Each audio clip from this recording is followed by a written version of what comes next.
Well, it's that time again. Test time. And if you don't know what's going on already, this is going to be the final video of my three-part series that goes over the 3 exams that I had to take in order to get certified in my degree, my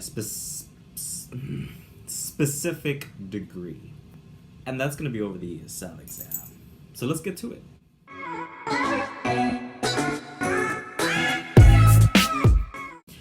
So far we've already talked about the PPR exam and the core subjects exam. And if you haven't already seen those videos, I recommend you go look at them now.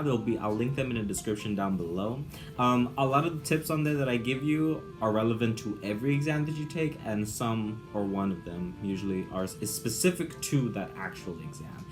But I think it's great if you just look through all of them just so you can get a variety of tips.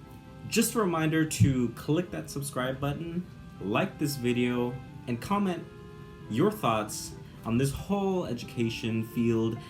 Other than that, let's get to it. So for tip number 1, you want to know your terminology. Sometimes these questions can seem super simple, but because you don't know one or two of the phrases, you're screwed. And you're left guessing. And it really shouldn't be that way, because honestly, they're not too difficult to understand.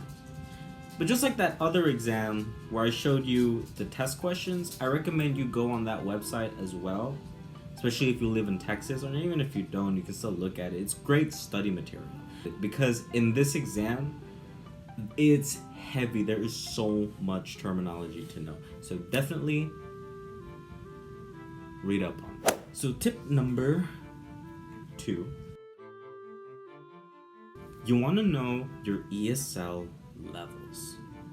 So if you're getting into this, or if you've taken an ESL course or BED course, I don't know, they might have different letters to them, but if you've taken any of them, you're gonna know that knowing the levels are very crucial when it comes to analyzing and understanding your ELL students. There's a little crash course, okay? Obviously there are a lot of specifics that go into this, but if you just don't know what I'm talking about, this is just a little backup.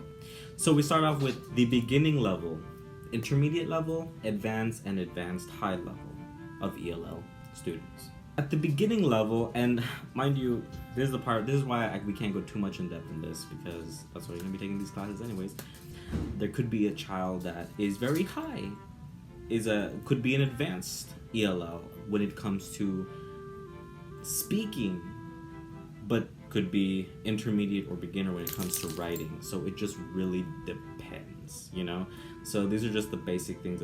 So I'm gonna give you a little bit of detail per each one so that you can have an idea of what I'm talking about.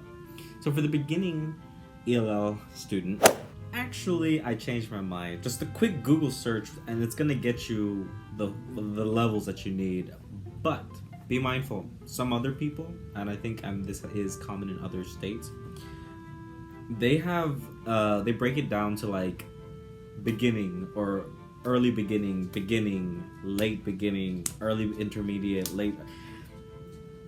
There's just 4 that they focus on in the exam, and I just told you what they were: beginning, intermediate, advanced, advanced high. Find a good one, which is why I recommend you go on that website that I'll have linked in the description that goes over some practice questions so you can see for yourself. But other than that, because I don't want to make this video too much longer, just Google it, find it. These are just things to get you thinking about it. Alright, continue. My final tip number 3. This exam is only about 80 questions, if I remember correctly. Yeah, it's 80 questions. And you have about 5 hours to take that exam. 80 questions does not take you 5 hours to complete. I took like maybe around 1 hour 30 to complete my exam. But really, just take your time. I don't know what kind of test taker you are. When it comes to this exam, it's just 80 questions. And if I remember correctly, only 70 of those questions are actually going to be, like, graded. Unless they changed it. But that's what I was told. So really take your time with this exam. And that pretty much wraps up the ESL exam. Know your terminology, know your levels, and take your time. If you, that's like the basic of the basic that I can tell you right now at this point. Thank you so much for staying through the whole video. Just a reminder to please smack that like button, subscribe, and comment down below what you want to see moving forward. Now that we're ending this whole 3-part series of exams, we can go into some